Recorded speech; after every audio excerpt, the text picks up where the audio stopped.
अख्ख्या महाराष्ट्राला हाळळ आहे. एक सांगतो तुम्हाला, ऐका बारकाईने. अजित दादांसारखा नेता, म्हणजे कुठलाही नेता, तालुक्याचा आमदार जरी असेल का, राजकारण सोपं नाही हो महाराज. एक नेता तयार होण्याकरता त्याला कितीतरी पंचवार्षिक महाराज घालावे लागतात. राजकारण सोपं वाटतं तुम्हाला? सगळ्यात भयानक परिस्थिती राजकारणाची.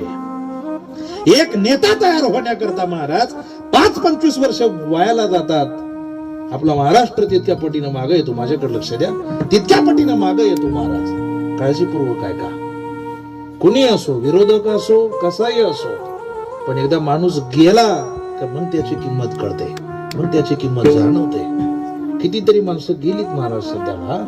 आदरणीय विलासराव देशमुख गेले, अचानक गेले विलासरावजी देशमुख. त्यानंतर आदरणीय शेतकऱ्यांचा कैवारी गोपीनाथजी मुंडे साहेब, नंतर आर पाटील. मला वाटतं मुंडे साहेबांच्या अगोदर आबा गेले, आबा गेले, त्यानंतर मुंडे साहेब गेले, आणि आता आजचा चौथा धक्का आहे का अजित दादा गेले.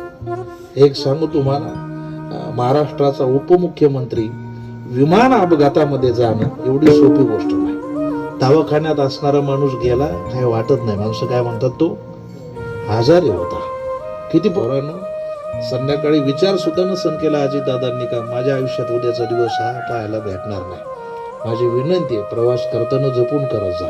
मोटरसायकलवर फिरता पोरांनो, लई एखादं लहान बापाचं म्हणलं तरी चालेल, पण आपलं घरी कोणीतरी वाट पाहत आहे याचा जरा निवांत विचार करा. आपल्या सर्वांच्याच वतीनं, वारकरी संप्रदायाच्या वतीनं, आणि आपल्या या उठवत त्याच पद्धतीनं आपलं हे संस्थान, या सर्वांच्याच वतीनं महाराज मी बाबांना आणि माननीय महाराष्ट्राचे उपमुख्यमंत्री अजितदादा पवार साहेब यांना भावपूर्ण श्रद्धांजली अर्पण करतो आणि सेवेला पूर्णविराम. ज्ञानेश्वर माऊली.